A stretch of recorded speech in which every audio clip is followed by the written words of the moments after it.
Jangan pernah membandingkan seseorang dengan orang lain. Karena setiap orang pasti tidak akan sama dengan orang yang lain. Bisa jadi latar belakangnya, lingkungannya, orang tuanya, teman-temannya, atau status sosialnya, keuangannya, dan segala macam. Jadi ketika kita ingin membandingkan orang dengan orang lain, maka itu tidak benar, tidak apple to apple. Dan itu memang membuat orang yang dibandingkan merasa terhina.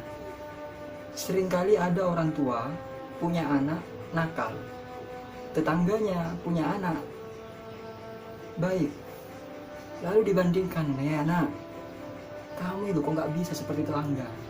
Lihatlah, dia itu tiap hari nyapu, mandi, bersih-bersih, ngepel, cuci piring. Kamu kenapa? Kok kerjanya tidur terus, rebahan terus? Coba tiru, selalu membanding-bandingkan. Padahal bisa jadi cara didiknya beda. Kita selaku orang tua selalu ingin anak kita seperti tetangga, tapi cara didik kita tidak seperti orang tua kepada anaknya yang tetangga itu. Kita mendidiknya dalam sehari semalam, waktu untuk anak 1 jam. Ingin anak kita seperti tetangga yang dididik oleh orang tuanya sehari semalam, dididik 20 jam. Beda, nggak apple to apple. Jadi kalau mau membandingkan seseorang harus apple to apple, yang latar belakangnya sama, yang orang tuanya sama, yang pendidikannya sama, keuangannya sama. Maka apakah ada orang yang bisa persis apple to apple? Maka jawabannya nggak ada. Sekalipun saudara kembar kita, itu tidak bisa disebut apple to apple. Karena bisa jadi perlakuan sehari-harinya berbeda, teman bergaulnya berbeda, maka belum disebut apple to apple. Tapi ada satu hal yang bisa dibandingkan, yang sesuai dengan apple to apple. Apa itu? Diri kita sendiri saat kemarin. Jadi kalau mau membandingkan, bandingkanlah dirimu dengan dirimu sendiri di hari yang kemarin. Aku hari ini dibanding dengan aku kemarin, lebih bagus mana? Maka itulah sabda Nabi, ketika engkau lebih baik dari yang kemarin, maka engkau beruntung. Tapi ketika engkau lebih jelek atau sama seperti kemarin, engkau ini rugi. Lebih-lebih ketika hari ini engkau lebih buruk dari kemarin, engkau itu terlaknat, engkau itu buruk sekali perangainya. Ada kisah orang tua punya anak 2, laki-laki semua, kakak adik. Si kakak ini nakalnya luar biasa, si adik ini solehnya luar biasa. Orang tuanya melihat kakak beradik ini kok berbeda perlakuannya, kok beda sifatnya, padahal dari orang tua yang sama. Si kakak nakalnya luar biasa, si adik solehnya luar biasa. Sehingga orang tuanya, ibunya mendoakan hanya kepada si kakak saja. Ya Allah, berikanlah hidayah kepada anakku yang tertua, karena saat ini dia nakal sekali, luar biasa. Si adik nggak didoakan karena sudah soleh. Sehingga berjalannya waktu, si anak kakak tertua ini tiba di masanya ingin bertobat. Ia menggerutu dalam hatinya, ya Allah, kenapa aku kok selalu bermaksiat? Ibadah pun tidak pernah sama sekali. Aku melihat adikku kok enak hidupnya beribadah. Aku ingin tobat. Mau tobat, dengan waktu yang bersamaan si adik yang rutin beribadah punya tergesit dalam hatinya, duh, kok hidupnya kakak enak-enak saja padahal tidak pernah beribadah. Bagaimana rasanya bermaksiat? Aku ingin tahu 1 kali saja. Toh setelah bermaksiat nanti kita bisa bertaubat. Toh Allah Maha penerima taubat. Ini adalah jebakan setan. Setan selalu menjebak orang yang hendak bermaksiat dengan taubat. Bermaksiatlah, nanti bertobat. Ini adalah jebakan setan. Sehingga kakak yang nakal ini ada hati berniat untuk taubat, si adik yang soleh ada hati untuk berniat bermaksiat di hari yang sama. Ketika si kakak tiba di tempat peribadatan, dia taubat. Si adik tiba di tempat permaksiatan, dia bermaksiat. Tiba-tiba gempa. Kakak meninggal di tempat peribadatan, adik meninggal di tempat maksiat. Sama-samanya meninggal. Si adik yang soleh meninggal su'ul khotimah. Kakak yang nakal meninggal husnul khotimah lantaran orang tua tidak mendoakan kedua-duanya. Orang tua hanya memilih si kakak, mengabaikan si adik. Juga terdapat kisah ada 2 orang anak mempunyai ayah yang sudah mau meninggal. Sebelum meninggal, ayah ini mau berwasiat, anakku,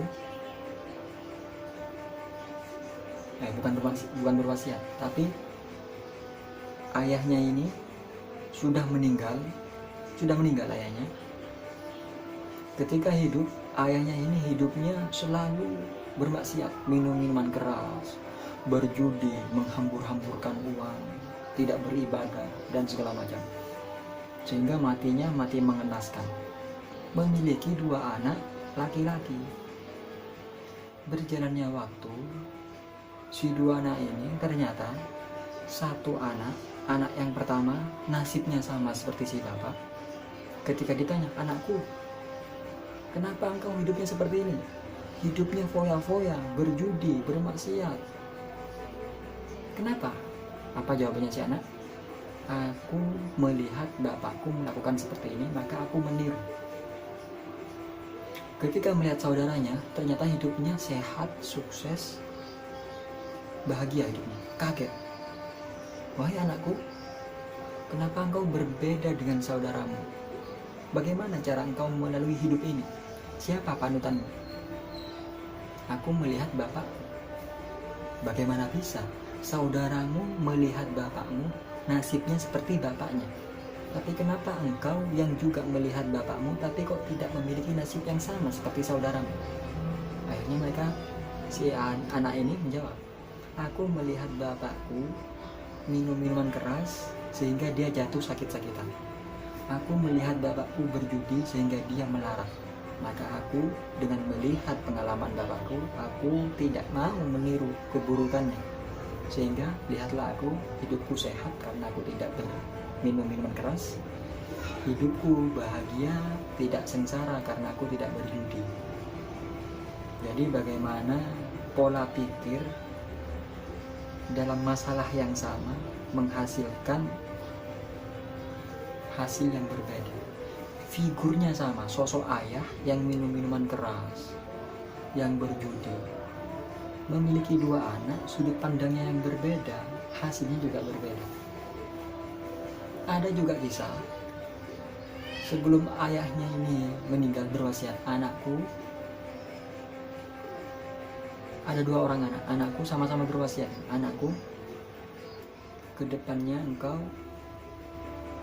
ketika meminjamkan uang ke orang lain, maka jangan ditagih. Wasiat yang pertama. Wasiat yang kedua, anakku, jangan sekali-kali engkau terkena matahari secara langsung. 2 wasiat. Wasiat pertama, ketika engkau punya piutang, meminjamkan uang ke orang, maka jangan ditagih. Wasiat yang kedua, jangan pernah sekali-kali badanmu tersentuh sinar matahari secara langsung. Berjalannya waktu, 2 bersaudara ini diamati, ternyata yang si kakak hidupnya melarat, miskin, boros. Ditanya, kenapa engkau seperti ini? Aku mengikuti wasiat ayahku. Loh, bagaimana? Ayahku berwasiat padaku, ketika engkau memberikan uang, jangan pernah ditagih. Itu wasiat bapakku, maka aku tidak pernah meminjamkan uang ke orang lain. Wasiat yang kedua, jangan pernah sekali-kali badanmu tersentuh oleh sinar matahari secara langsung. Maka ketika aku berdagang, bekerja, aku tidak pernah naik sepeda motor, aku naik taksi. Berangkat naik taksi, pulang naik taksi. Akhirnya aku boros, bayar di taksi. Ternyata saudaranya, adiknya hidupnya sukses. Ditanya, apa yang kau lakukan? Aku mengikuti wasiat ayahku. Bagaimana bisa? Dijawab, ayahku berwasiat yang pertama, ketika engkau memberi uang kepada orang lain, maka jangan ditagih. Maka aku niatkan bersedekah kepada orang-orang. Silakan. Maka nggak perlu aku tagih. Wasiat yang pertama. Wasiat yang kedua, jangan pernah sekali-kali badanmu tersentuh oleh sinar matahari secara langsung.